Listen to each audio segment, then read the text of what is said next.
Shalom Bapak Ibu dan Saudara-saudari yang terkasih di dalam Tuhan Yesus. Kembali lagi pada pembacaan firman Tuhan pada hari ini. Karena hidup kita adalah pujian bagi Tuhan, yaitu pujian yang menyenangkan hati Tuhan, maka hidup kita harus terus diperlengkapi dengan kebenaran firman Tuhan. Sebelum kita mendengarkan dan merenungkan kebenaran firman Tuhan hari ini, mari kita berdoa agar Tuhanlah yang menolong kita untuk memahami firman-Nya. Mari kita berdoa. Bapa yang baik yang kami sembah di dalam nama Tuhan Yesus, pada saat ini kami akan membaca dan merenungkan firman-Mu.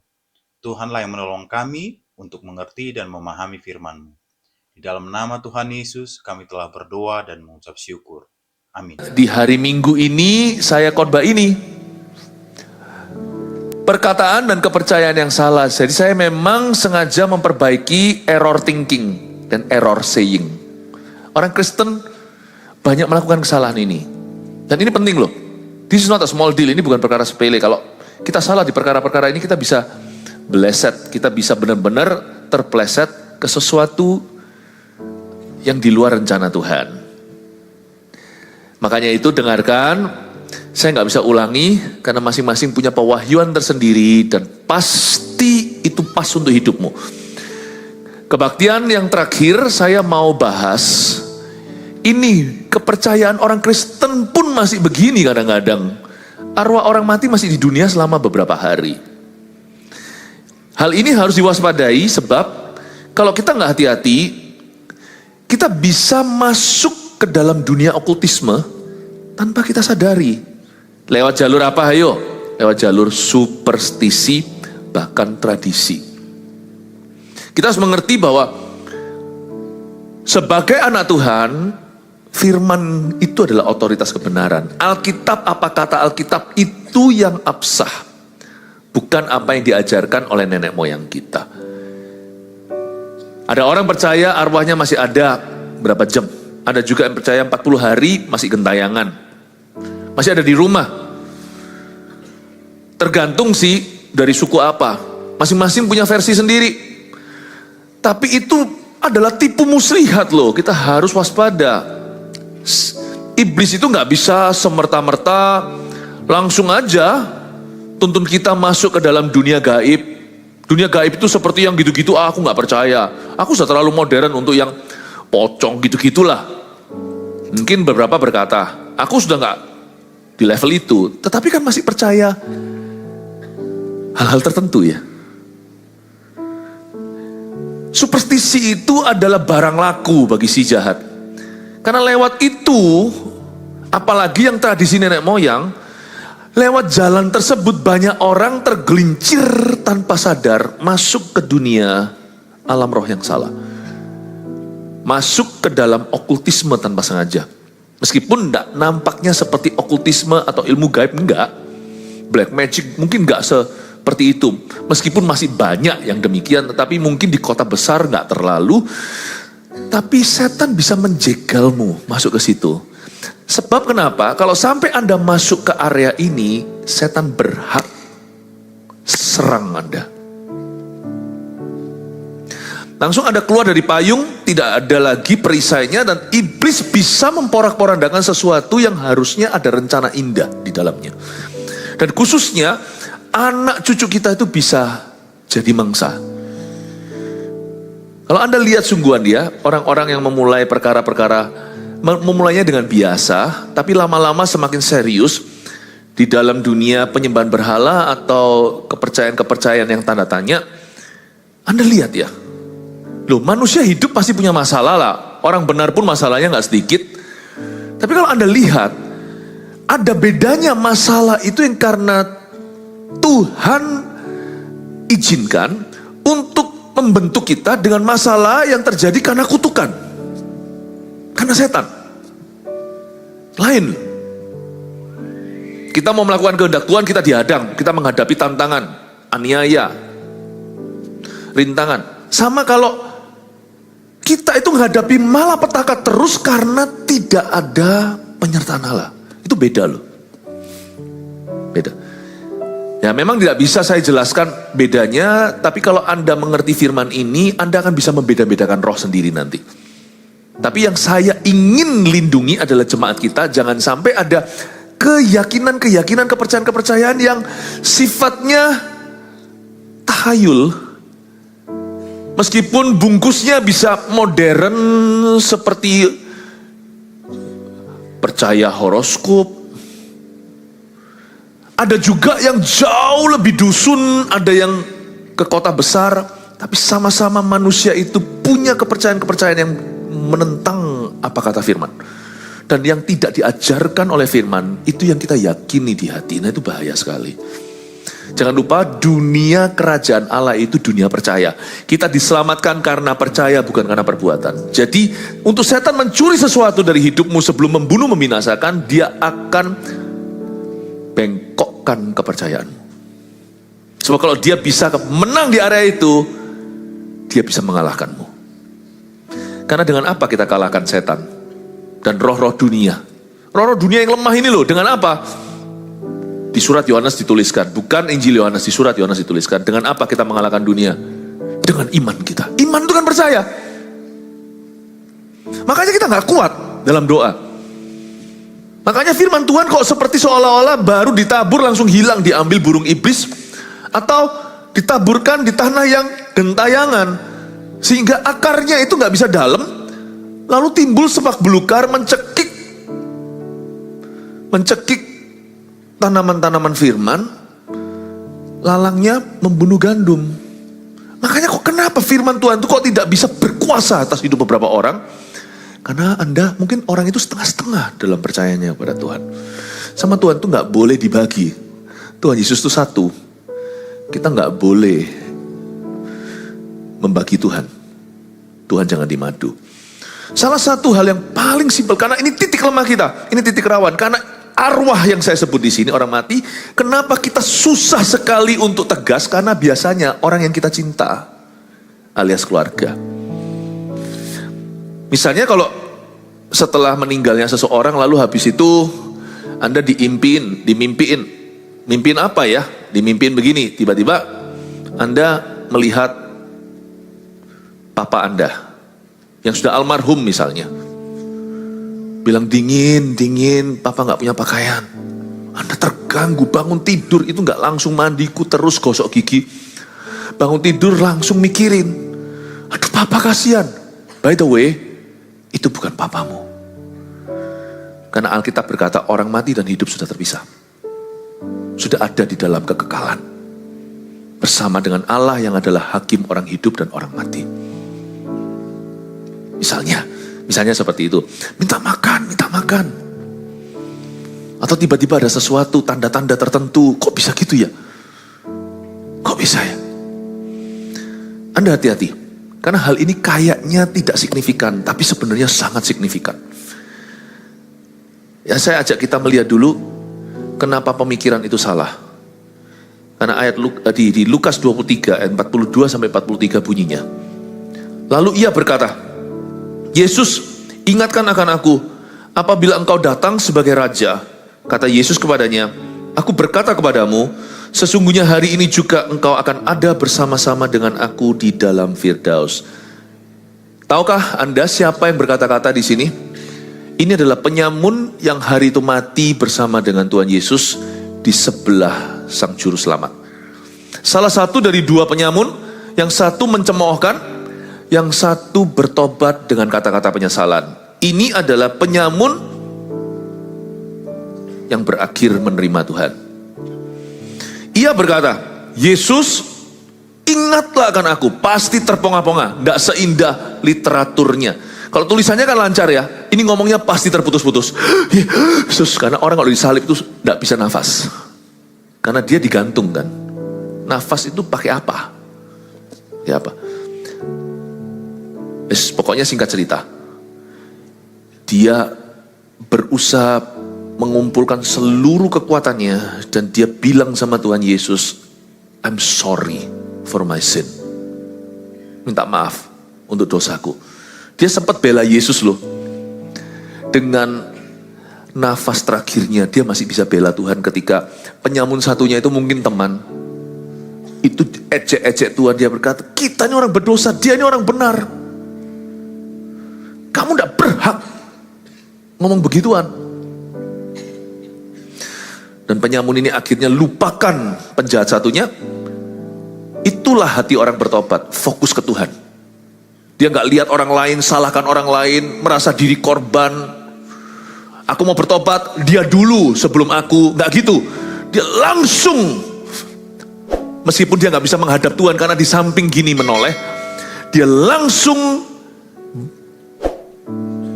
datang ke Tuhan Yesus. Dan dia berkata, Yesus, ingatlah akan aku. Remember me. Apabila engkau datang sebagai raja. Ini pengakuan ini pengakuan iman sudah. Ini pengakuan iman rasuli. Dia berkata, engkau adalah raja. Orang Farisi ahli Taurat aja belum mengaku. Dia sudah mengakui. Orang berdosa ini mengakui bahwa Yesus adalah Mesias. Yang diurapi juru selamat, raja di atas segala raja. Itu hari keselamatannya. Kata Yesus kepadanya. Nah, kalimat Yesus ini menjadi doktrinnya. Orang mati kemana? Aku berkata kepadamu. Ini firman, Tuhan pun terpongah-pongah karena Tuhan Yesus 100% juga manusia. Merasakan sakit persis seperti Anda, kurang, tidak lebih ya, persis seperti itu. Sakit adalah sakit, manis adalah manis, pahit adalah pahit. Aku berkata kepadamu, sesungguhnya hari ini juga engkau akan bersama dengan aku di dalam Firdaus. Yesus mati dulu. Jumat Agung pukul 3 sore, waktu Yesus mati gempa bumi. Penyamun ini mati waktu matahari hendak terbenam. Sebentar lagi hari Sabat, karena itu hari Jumat. Sabat Yahudi itu Sabtu. Tidak ada orang yang disalibkan boleh tetap tergantung di situ, karena itu dinajiskan dalam hukum Sabat orang Yahudi. Jadi harus diturunkan mayatnya. Nah, Yesus mati dulu. Karena matinya Yesus bukan kehabisan nafas, kehabisan darah, meskipun dia mencurahkan seluruh darah. Dia matinya setelah berkata, Bapakku, kepadamu kuserahkan nyawaku. Sebelumnya Yesus berkata, ampuni mereka, mereka tidak tahu apa yang mereka perbuat. Sebelumnya lagi Yesus teriak, Eloi, Eloi, lama sabachthani, Allahku, Allahku, mengapa engkau meninggalkan aku? Supaya kita nggak ditinggalkan kalau kita terima Tuhan.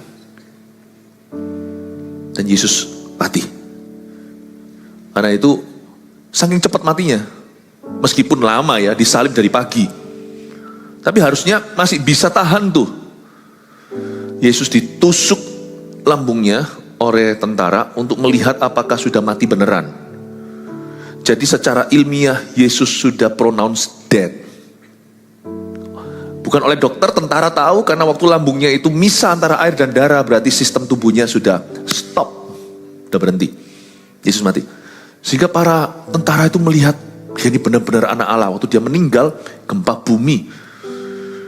Lalu setelah itu ditunggu-tunggu, penyamun kanan kiri nggak mati-mati.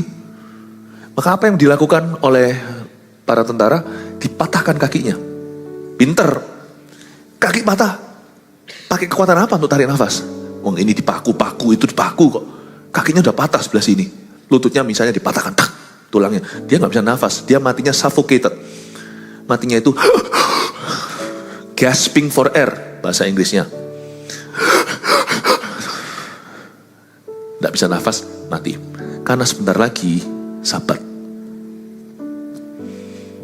Nah, jadi Yesus ngomong dalam bahasa Inggrisnya, versi Inggrisnya Alkitab kita, atau bahasa Yunani kunonya, bukan hari ini juga. This evening. Tuhan itu luar biasa. Tuhan mati dulu, tapi Tuhan tahu nanti dia matinya kapan. This evening, sore petang ini, kalau kita di Indonesia jam maghrib, sore ini kamu langsung di Firdaus sama aku. Jadi roh gak gentayangan ya. Jadi roh gak gentayangan. Arwah orang yang pulang, orang baik, orang jahat, orang benar, orang salah, semua langsung kembali ke penciptanya. Dan kalau kita kembali tanpa tebusan darah Yesus, good luck my friend. Pakai apa kau akan suap Tuhan? Kau akan beli keselamatan. Makanya kalau mau selamat itu sekarang, waktu hidup. Dan kalau mau menyelamatkan, kita nggak bisa menyelamatkan si Yesus juru selamat, tapi kita kan bisa bawa Injil. Kita kan bisa usahakan agar orang ketemu Tuhan. Paling tidak kan kita comblangkan ke Tuhan gitu loh. Karena Tuhan sudah mati untuk tebus umat manusia, tapi manusia datang ke Tuhan enggak itu Itu yang kita perjuangkan. Jadi kalau kita memang mau selamatkan orang, sekarang waktunya di hidup ini. Kalau enggak nanti setelah mati, jangan kau sembah orang itu, karena enggak akan membawa perubahan apa-apa bagi yang mati. Tapi malah justru membawa kutukan bagi yang hidup, yang menyembah orang mati. Arwah tidak perlu kita doakan. Karena itu percuma, sia-sia. Karena Anda sudah tidak berhak. Itu di ranah pencipta. Dan kalau kita berdoa kepada arwah, nah itu lebih parah.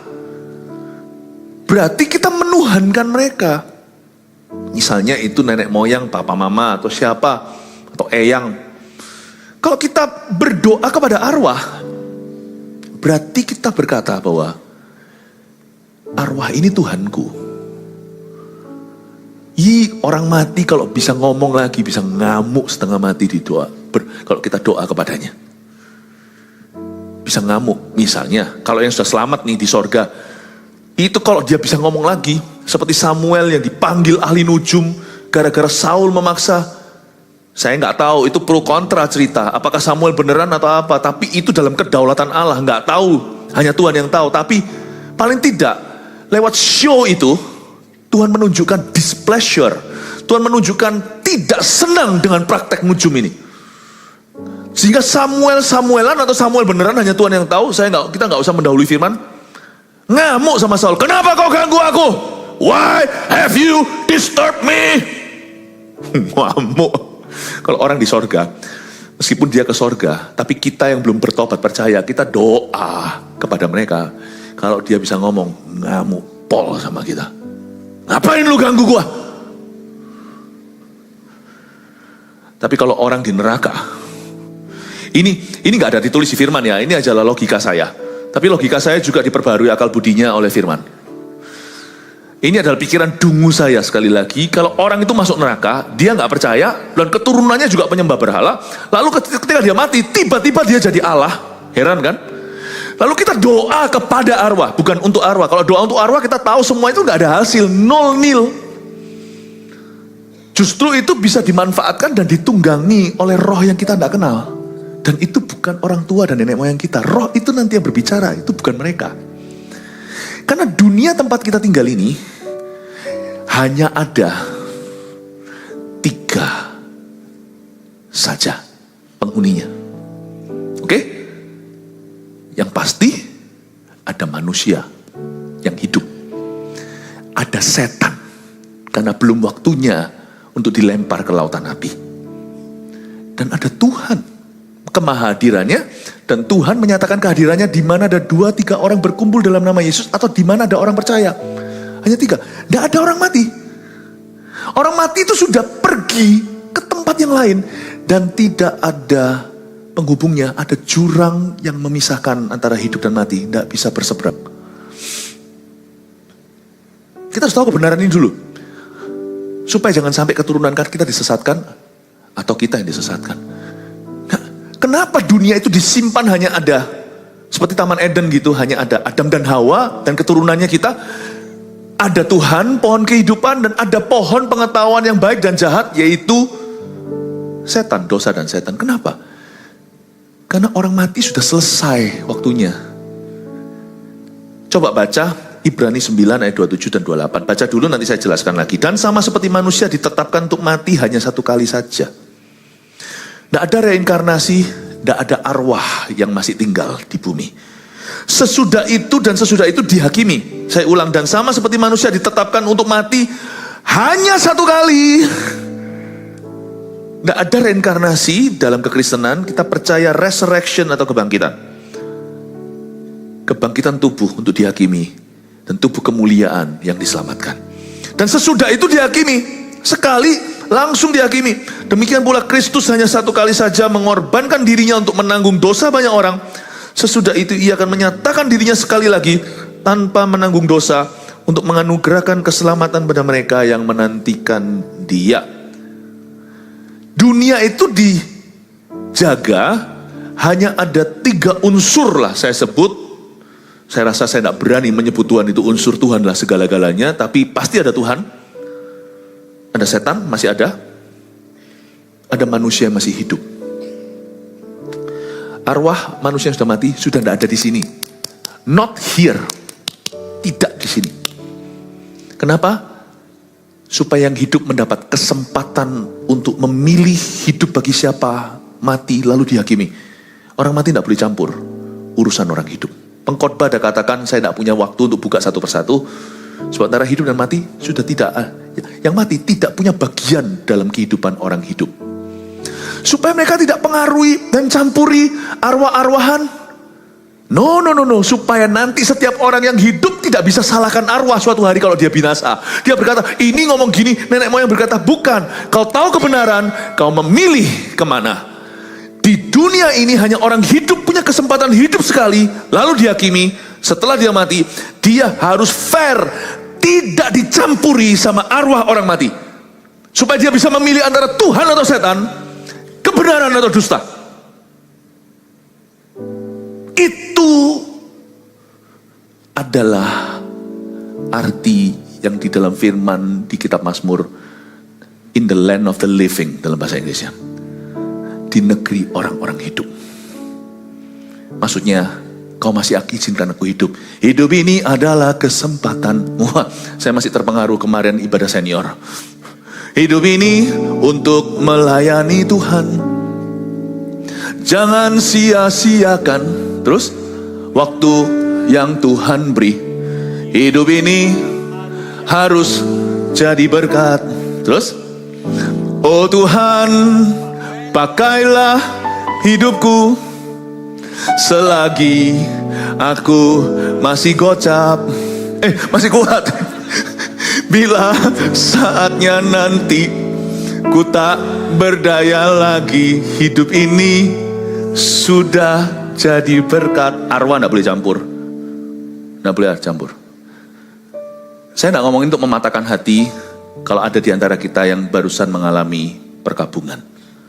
Makanya itu lebih baik mencegah daripada mengobati. Kalau belum telat, mau cintai orang itu sekarang. Jangan tunggu nanti ketika dia tiada, kita penasaran dan terpaksa harus nyembah karena hati kita guilty. Mau bilang I love you itu sekarang, waktu masih bernafas, I'm sorry. Kalau bisa lebih baik lagi waktu dia masih sehat. Kalau mau senangkan, apalagi kalau mau menyelamatkan sekarang. Tapi kalau telat, jaga-jaga dok, di sini ada orang-orang yang menyesal, dulu nggak pernah mencintai seseorang lalu dia mati atau meninggal dunia. Ya sudah, serahkan penyesalanmu kepada Tuhan. Tuhan itu penebus. Dia tidak hanya menebus dosa kita, dia menebus segala sesuatu dan segala perkara, termasuk our regrets.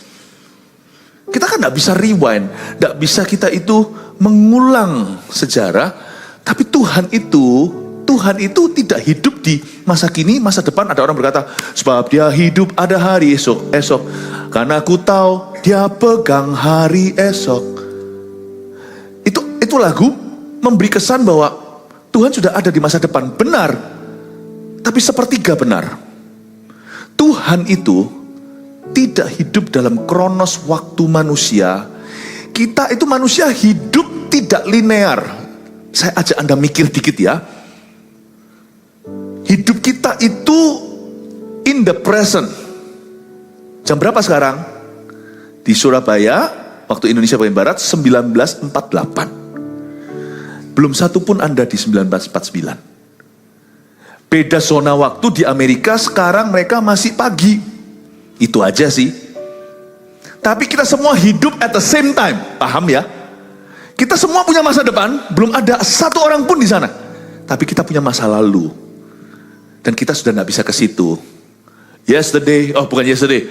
When I was young, I listened to the radio. Wah, keluar semua lagu lama saya.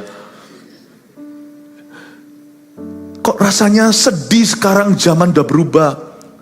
Itu lagu kan tentang, kenapa ya dunia gak seperti dulu.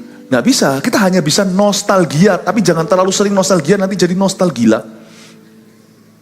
Kita sudah tidak mungkin bisa ke masa lalu. Itu sudah berlalu. Tuhan however, dia hidup di masa sekarang, bersamaan dengan sekarang ini, dia sekarang juga sudah hidup di masa depan. Dan dia juga ada di masa lalu kita. Dan itu semua ada di hadiratnya. Makanya kalau kita menyesal sesuatu di belakang, cari Tuhan. Meskipun kita tidak akan dibalikkan ke sana, Tuhan akan tebus rasa bersalah kita. Kalau kita bawa ke Tuhan, daripada kita atur sendiri. Aku nyesel nih, gak pernah cinta orang ini. Nah, karena dia sudah tiada, maka aku harus terus berdoa untuknya. Saya rasa maksud hatimu mulia, caramu salah. Karena itu mengundang tanpa sengaja penyembahan berhala. Yang mati tidak akan kepengaruh, yang hidup terpengaruh. Apalagi anak-anak Anda, keturunan Anda langsung dicekal sama kuasa gelap. Karena Anda masuk ke ranah okultisme. Semoga Anda mengerti ini.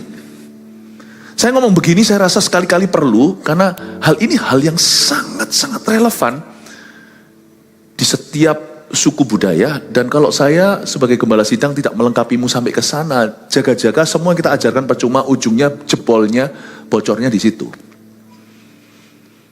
Kita Kristen terus, Kristen sungguh. Bukan meninggalkan semua tradisi budaya, no, pertahankan yang baik. Tapi yang tidak diajarkan firman, jangan kau lakukan. Saya sangat bangga sebagai orang Asia. Sebagai orang Indonesia apalagi. Nah, saya juga suku Tionghoa. Ada suku Nias. Di sini ada suku Jawa. Kita semua punya kesukuan kita. Bukan kita yang milih, kita dilahirkan di situ. Kita semua pasti punya suatu kelebihan di sana. Setiap suku itu punya kelebihan. Suku Batak contohnya, berani-berani. Punya rasa keadilan, banyak jadi pengacara, jadi apa. Ya kan? Coba, setiap suku itu ada kelebihannya. Tetapi, jangan lupa loh, setiap suku itu juga suku manusia. Semua itu ada kejatuhannya. Nah, yang kejatuhannya jangan kau warisi. Dan jangan kau wariskan. Kejatuhannya, kita harus salibkan di kaki Tuhan. Tapi yang baik kita pertahankan. Ya, kita pertahankan. Orang-orang Indonesia Timur itu luar biasa. GMS Live ke sana ya. Mereka pelayanan itu tanpa fasilitas, nggak mengeluh. Itu spiritnya itu. Budayanya itu sudah budaya hamba Tuhan sekali. Tahan banting, nggak ngomelan. Tidak merasa berhak seperti orang-orang dari metropolitan. Luar biasa. Setiap budaya itu ada something kelebihan.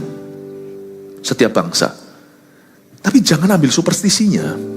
Nah, ketika kita berdoa kepada arwah, saya tadi belum selesaikan ini. Ini pikiran saya dungu ya.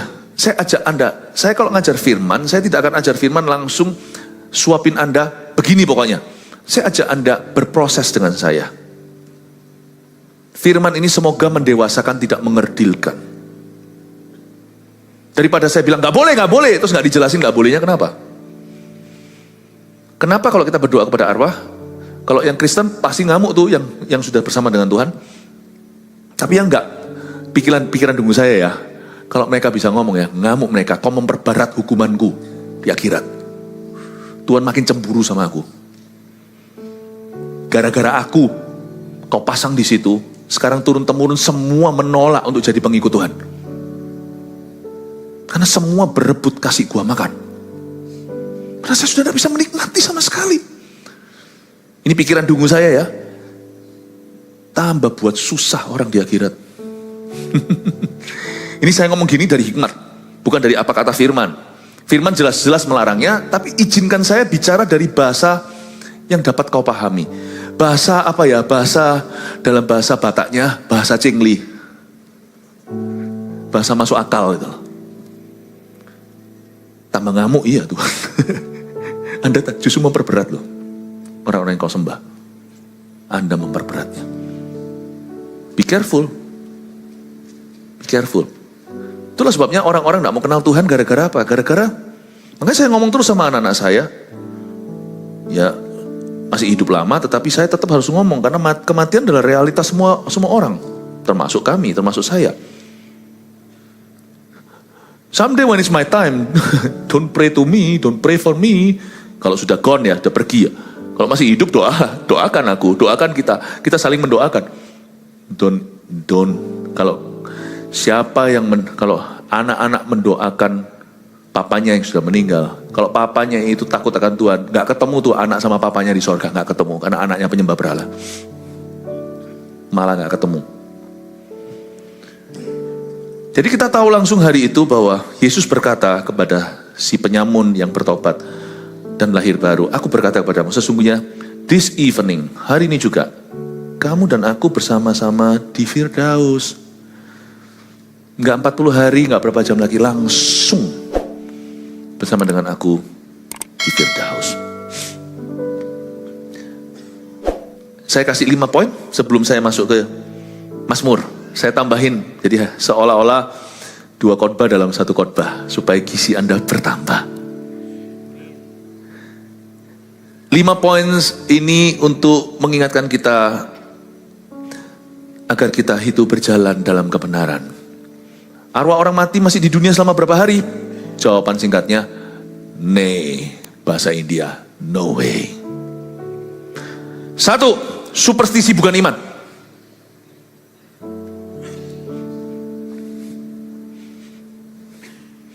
Sudah? 2, Alkitab otoritas kebenaran. If the Bible says so, believe so. Kalau Alkitab berkata, percayalah. Kalau Alkitab tidak berkata, jangan kita memintari firman Allah. Dan Alkitab menentangnya, larilah dari itu. Karena kita tahu ujungnya tidak bagus. 3, orang mati sudah di alam kekal. Sudah tidak bisa kau jangkau. Bersyukurlah kalau orang yang meninggalkanmu itu sudah selamat. Apalagi kalau dia adalah seorang yang taat. Seorang yang setia kepada Tuhannya. Orang itu sama sekali gak menderita. Kita yang ditinggal menderita, kangen setengah mati. Saya yakin yang meninggalkan kita, jangan merasa sakit hati ya kalau saya ngomong begini ya, jangan merasa tertolak. Yang meninggalkan kita, kalau mereka itu bersama Tuhan dan sungguh-sungguh, mereka itu bukan hanya bersama dengan Tuhan Yesus, tapi mereka itu sungguh-sungguh setia pada Tuhan. Mereka bisa ingat kita, tapi gak keburu ingat.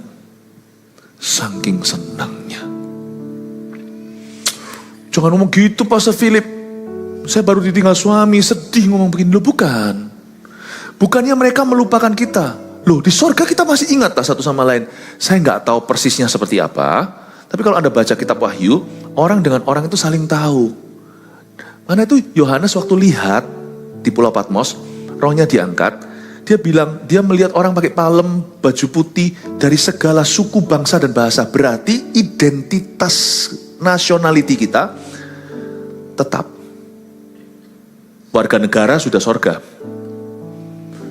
Dari suku, bangsa, bahasa. Coba perhatikan kalimat itu kalau kita mau kritis berpikir. Berarti kita di sana tidak semuanya jadi factory made. Semua sama, hidungnya gitu, enggak. Ya tapi kabar buruknya adalah yang operasi di Korea ya balik lagi hidungnya. Enggak gitulah. Maksudnya fitur kita tetap sama, fiturnya. Jadi kalau nanti saya ketemu sama Pak Franky, GMS Solo, Gembala GMS Solo, saya akan tahu tuh Pak Franky. Pak Franky kan tahu tuh, ini Philip. Dia pasti tahu. Saya tidak tahu nanti kita tampangnya seperti apa, tapi Yesus sebagai contoh, mungkinkah kita semua akan menjadi muda? Saya tidak tahu, saya nggak berani spekulasi. Sudahlah, itu misteri, itu urusan Tuhan bukan urusan kita. Urusan kita itu hidup kudus. Nationality kita ya, tidak berubah. Yang namanya fitur kita. Sorga bukan tempatnya orang pikun, kita saling ingat. Nah, Pastor Philip tadi bilang, suamiku lupa. Bukan. Nanti kita akan baca di kitab Mazmur. 1 hari di sana, itu kayak 1000 tahun di sini. Jadi, Bapak Ibu Saudara, mereka itu merasa, sejam lagi ketemu kok sama istriku. Sorry, saya ngomong gini jangan cepat pergi. Cuma di sini lama. Misalnya kalau Anda sudah umur 70 ditinggal sama suamimu, ya kan? Tidak semua orang bisa sampai 90 kan? 20 tahun lagi itu sama dengan setengah jam. 40 tahun itu 1 jam. Saya nggak ngomong ini sebagai tafsiran baku firman, karena firman tidak ada teori-teori begitu yang bisa kita manipulasi dan kuasai. Tapi ada ayatnya nanti yang kita baca, sebentar lagi saya jabarkan. 1 hari di sorga itu seperti, 1000 tahun di bumi itu seperti hanya kemarin. Jadi kalau saya pernah sekali iseng ini sebagai interpretasi, saya hitung-hitung, kalau 1000 hari tahun, itu sama dengan 24 jam. Menurut saya bisa salah, 20 tahun itu setengah jam. Jadi suami Anda almarhum, mungkin lihat jam, tidak ada jam, tapi kalau misalnya ini bahasa mendaratnya, lihat jam, sejam lagi ketemu sama istriku. Udah umur 70, masa mau hidup sampai umur 110? Sejam lagi ketemu. Dia tidak kangen-kangen banget. Karena di sana ketemu, 1 jam lah aku tunggu dulu di sini. Meskipun di sana tidak hidup kawin mengawinkan, persisnya seperti apa hanya Tuhan yang tahu. Tapi kita di sana akan tetap melanjutkan the best of friendship. Tanpa tukarannya suami istri, tanpa cemburuannya, tanpa karakternya yang belum jadi, yang belum lengkap. Baru 1 jam, tunggu teng lewat Musa. Pak Musa. Pikiran dungu saya, habis 1 jam waktu. Karena Tuhan tidak hidup dalam kronos.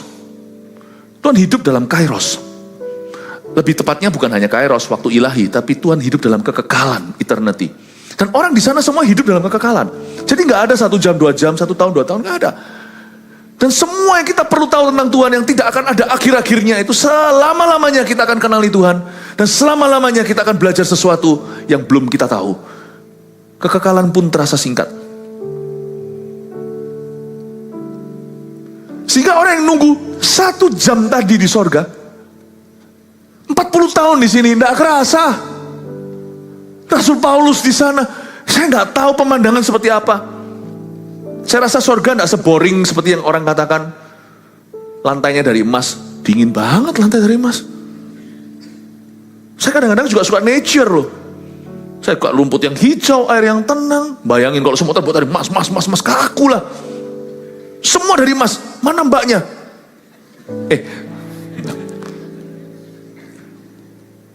Di sana laki, perempuan, semuanya diindahkan dan dimuliakan. Dan tidak semua terbuat dari emas permata.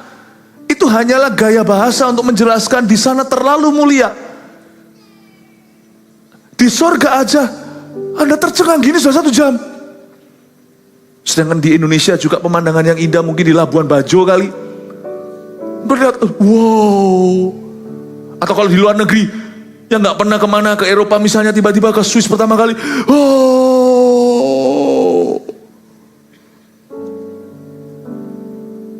Saya pertama kali dulu waktu sekolah di Kanada nggak pernah kemana-mana, waktu akhirnya pergi ke Calgary. Alberta, Calgary mana ya? Lupa saya.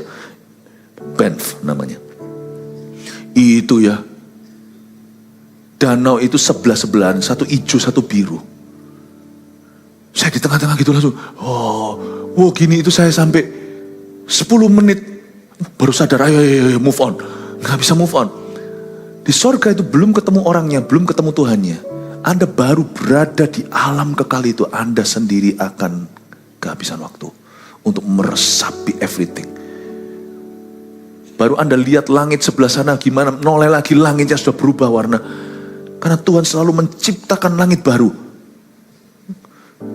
Imagine, saya ngomong begini ini, hanya merangsang imajinasi, tapi ini pun tidak ada sama sekali mendekati aslinya. Sampai Paulus tidak bisa menjelaskan. Dan tidak boleh menuliskan apa yang dia lihat di tingkap 3 sorga di surat Korintus. Sorry to say, orang yang sudah meninggal kalau dia sudah selamat, be happy for them. Kita yang kangen setengah mati, kita pasti akan berduka dan masih terus merindukan. Iya, sabar ya. Sangkakala berbunyi semua akan kumpul. Sabar please. Mereka Tidak usah khawatir. Jangan feel bad, jangan feel sorry. Jangan menyesal untuk mereka. Merekanya fine saja, sungguhan. Orang kalau sudah selamat sama Tuhan, 1 jam gak kerasa. Semoga ini memberikan satu wawasan kepada Anda. Dan saya perlu hati-hati untuk menjelaskannya supaya Anda paling tidak dapat gambaran. Tujuannya bukan untuk berimajinasi, membayangkan. Tujuannya untuk supaya Anda mengerti isi hati Tuhan. Orang mati sudah di alam kekal, Bapak Ibu. Putus. Makanya itu kalau mau selamatkan, sekarang nomor 4, perjuangkan keselamatan keluarga. Itu now. Kalau seumpamanya satu orang sudah diselamatkan dan satu orang itu sudah sungguh-sungguh mengikut Tuhan, meninggal, kita tidak pernah ada perasaan obligasi lagi untuk mendoakan arwahnya. Karena kita tahu dia sudah menjadi milik Tuhan Yesus. Dan ada ayatnya, orang yang mati dalam Tuhan itu disebut bahagia. 1, bahagia di situ bukan happy saja, tapi blessed atau diberkati lebih dari semua orang yang hidup. 2, orang yang sudah mati dalam Tuhan sudah beristirahat dari jeripayanya. Kitab Wahyu, berarti orang itu sudah betul-betul rest, bisa rest beneran. Sedangkan di dunia aja, holiday aja masih banyak pencobaan. Nggak ada rest sesungguhnya yang sejati di bumi. Selain itu, Alkitab mengatakan roh orang yang benar sudah disempurnakan. Jadi kalau kita itu memberitakan Injil kepada orang hidup, apalagi keluarga sendiri, nanti waktu dia mati, waktu kita sendiri suatu hari gilirannya, gak perlu doakan arwah untuk arwah. Gak ada perlunya, udah sempurna. Sungguhan. Tapi kadang-kadang kita berkata, loh aku doa bukan untuk arwahnya kok, supaya arwahnya lindungi aku. Loh kalau dia memang bisa benar-benar arwah melindungi, pasti dia gak mau mati. Betul gak? Misalnya saya mati nih, misalnya dalam nama Yesus, enggak ya, tapi jangan akan, don't worry. Kalau pakai ilustrasi gini kan gak mungkin saya pakai orang lain. Jadi saya dimarahi sama keluarganya. Oh, misalnya. Loh kalau seumpamanya setelah saya nggak ada, Anda berdoa sama saya supaya saya lindungi. Loh kalau memang saya sesakti itu, saya nggak mati. Coba ngomong sama kanan kirinya, masuk akal. Bener nggak? Kalau saya sesakti itu kan, saya sudah nggak mati. Nggak usah doa sama saya di kuburan, saya hidup aja, saya lindungi. Saya masih pakai semua koneksi saya, pakai uang saya, pakai apa segalanya untuk memastikan Anda terlindungi. Buktinya saya tidak berdaya dengan yang namanya kematian. Sorry, I cannot help you. Ya atau enggak? Karena itu berdoa untuk arwah, itu tidak ada poinnya. Berdoa kepada arwah lebih nggak ada poinnya. Kalau Anda mau memberitakan Injil, mau selamatkan orang, now is time. Sekarang sebelum dia mengembuskan nafas terakhir. 5, gak hanya keselamatan, ini juga penting, bahagiakan orang itu saat dia hidup. Supaya hatimu nanti gak penasaran. Ya, oke, keluarkan semua 5. Silakan difoto. Ayo, foto sana. Bukan sini, situ. Oke, puji Tuhan ya. Oke, kasih tepuk tangan untuk Tuhan Yesus. Sisa 8 menit, saya ajak Anda buka Mazmur 90 ayat 1-6. Doa Musa abdi Allah. Allah tempat perlindungan yang kekal. Ayat per ayat dengan cepat, saya cuma punya berapa menit saja. Lihat ya, doa Musa abdi Allah. Tuhan, engkaulah tempat perteduhan kami turun-temurun. Ini dia. Berarti kalau kita mau berteduh itu sama Tuhan, bukan sama manusia hidup maupun sama orang mati.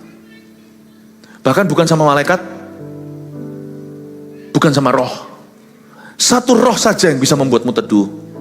Roh suci namanya, Roh Kudus. Saya ajak kita mikir, kalau Tuhan kaulah tempat perteduhan kami turun-temurun, berarti Tuhanlah nenek moyang tertinggi. Karena turun-temurun, Musa itu cukup tua, Abraham, Adam. Kalau Anda memang dan saya mau sungguh-sungguh loyal kepada nenek moyang dan yang tepat adalah Tuhan. Karena yang lainnya adalah manusia berdosa seperti Anda dan saya. 2. Sebelum gunung-gunung dilahirkan dan bumi dan dunia diperanakan, bahkan dari selama-lamanya sampai selama-lamanya Engkaulah Allah. Dia Alfa dan Omega, yang awal dan akhir. Ayat 2 ini meneguhkan apa yang baru saya katakan. Tuhan tertua dan Tuhan termuda. Itu luar biasa loh Tuhan. Tahu nggak? Sembah dan menyembah. Misalnya ini Tuhan ya. Kita nyembah Tuhan. Kita nyembah Tuhan, kita berdoa. Luar biasanya, waktu kita menyembah, Tuhan itu lebih tua dari kita. Dari semua ciptaannya. Tapi waktu kita menyembah, kita menua setia sampai akhir hayatnya. Tuhannya gak tua-tua. Makanya menyembah Allah yang hidup itu paling enak. Dia gak hanya bisa lindungi kita sampai kita tua, dia tetap menggendong kita sampai putih rambut kita. Dia bukan hanya akan melindungi dan menyertai, memelihara kita sampai kita mati. Penyembahnya satu mati, Abraham, Ishak, antri di belakang. Tuhannya sama, tidak tua-tua, melihara keturunannya. Ishaknya menua, dulu dia muda, masih jatuh cinta. Ingat ya waktu Sarah mati, Ishak kan dapat jodohnya, nggak lama setelah itu, berapa minggu. Kita tuh nyembah Tuhan itu makin hari kita makin tua, makin tua, makin tua. Tuhan paling tua, karena dikatakan di Alkitab, sebelum gunung dilahirkan dia ada. Tapi bukan hanya bahkan dari selama-lamanya, tapi ada kalimat sampai selama-lamanya. Makanya nyembah Tuhan itu paling enak. Orang yang nyembah gonta-ganti, satu mati silih berganti. Tuhan itu punya perjanjian Abraham, Ishak, Yakub dan terusnya. Makanya saya suka nyembah Tuhan karena keturunan saya aman. Karena Tuhanku tidak tua. Dia paling tua tapi tidak pernah tua-tua. Dan semakin lama saya menyembah Tuhan, dulu saya menyembah Tuhan umur 18, sekarang 50, misalnya saya sekarang jadi AOG, Army of Gocap, Anda sudah Army of berapa? Semakin lama kau menyembah dia, semakin tua. Tadi saya bertemu dengan seorang mama atau seorang omah, ada di sana. Umur 91, hari ini ulang tahun, happy birthday, itu loh di sana. Happy birthday to you. Tapi tadi saya dapat cerita yang luar biasa. Mama ini, oma, umur 91, melayani Tuhan dari sejak masa muda. Main piano ya. Main piano. Masih tajam loh pikirannya tadi ngomong sama saya. Masih tajam. Bayangin jadi Tuhan ya. Oma, mama. Bingung saya manggilnya mama atau oma. Cece aja. Dulu Tuhan melihatmu, masih muda kunciran, noni-noni, main piano. Apa Tuhan tidak tambah cinta apa? Melihat Anda waktu menyembah Tuhan dan melayani, semakin tua di hadiratnya. Semakin tua. Tuhan akan berkata terima kasih, sepatutnya kita menyembah dia. Tapi Tuhan pasti akan berkata, kamu setia sama aku, masa aku tidak setia sama kamu? Sini tak gendong. Aku gendong. Anakmu akan ku gendong juga. Kamu jangan khawatir.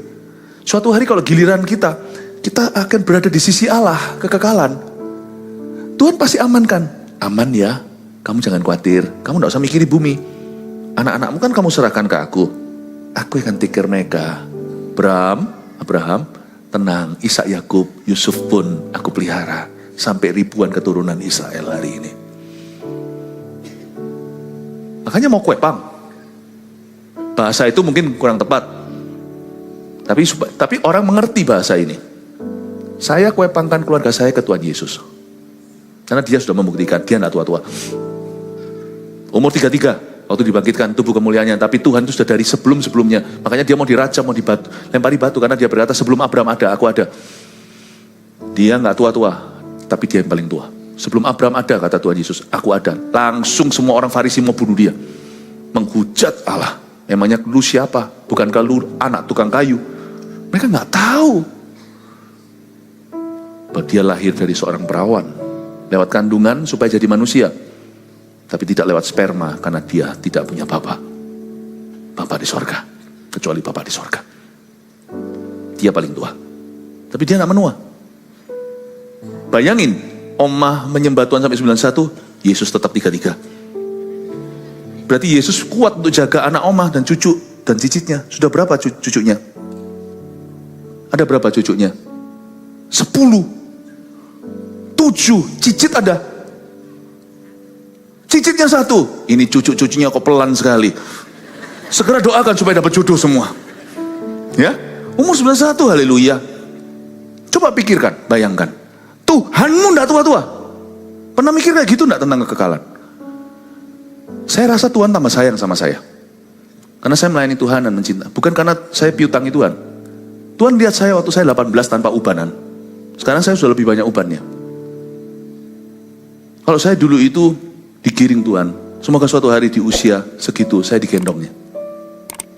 Dan waktu saya digendongnya, mungkin saya digendong, anak cucu cicit nanti suatu hari akan digiring bersama-sama. That's the kind of God you have. Kenapa masih harus nyembah berhala? Too good to be true Tuhan Yesus itu. Saya harap ini masuk akal buat Anda, penjelasan ini. Kalau Anda ingin supaya seseorang mendengarkan kebenaran ini, kasih aja. Mungkin susah untuk menjelaskan, Anda barengi. Karena untuk menjelaskan seperti ini, tidak mudah. Sebab di matamu ayat 4, 1000 tahun sama seperti hari kemarin apabila berlalu, ya toh?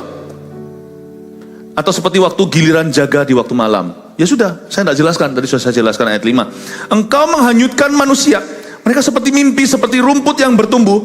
Di waktu pagi berkembang dan bertumbuh, di waktu petang lisut dan layu. Saya ayat 5, 6 ini mendapat sebuah pengertian bahwa di mata Tuhan, hidup kita, di mata Tuhan dari tahtanya di sorga, kita bisa hidup sampai 7, 80 bahkan 90. Bagi Tuhan, setiap manusia itu hidup hanya sehari di hadiratnya. Hanya 1 hari. Saya lupa ya, ada hewan apa yang cuma hidup sehari ya? Lalu mati. Lupa. Atau tanaman ya? Laron. Rawon. Oh rawon iya, taruh di rumah saya 1 hari habis kena anak-anak saya. Di mata Tuhan, kita hidup itu cuma sehari doang. 1 hari 1000 tahun itu 1 jam itu 40 tahun, kita hidup sehari aja nggak ada. Orang hidup 120 tahun cuma 3 jam. Makanya itu Tuhan paling nggak tahan melihat orang sia-siakan kehidupan. Oh, kamu itu hidupnya cuma sehari doang. Kita di sini ngerasa 7, 80, 90 sehari saja. Makanya itu hidup itu nggak boleh coba-coba. Kita harus tahu panggilan kita, tekuni di kebaktian-kebaktian tadi saya jelaskan, arahkan semua skillmu ke sana. Kalau Anda tahu itu jalurmu, fanatiklah. Kita itu hidup cuma 1 hari. Ini seperti rumput. Makanya gak heran, ayat di Perjanjian Baru juga ada paralelnya. Kita itu seperti bunga yang layu sehari, rumput yang besok sudah dibakar. Rumput maksudnya yang sudah dibuang.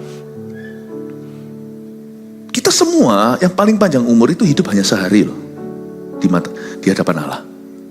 Jadi jangan sia-siakan. Tidak ada di mata Tuhan tuh masa muda, masa tengah baya, masa tua. Nggak ada. Bagi Tuhan tuh hidup itu cuma 1 hari. Kita tuh hidup cuma 1 hari. Kita hanya seperti laron. Cuma 1 hari saja. Dan Tuhan itu bukan hanya hidup di dalam kekekalan, di masa lalu, masa sekarang, masa depan. Dan Tuhan itu hidup di dalam kekekalan, berarti hidup kita dibanding dengan Dia, kita itu sangat fleeting bahasa Inggrisnya.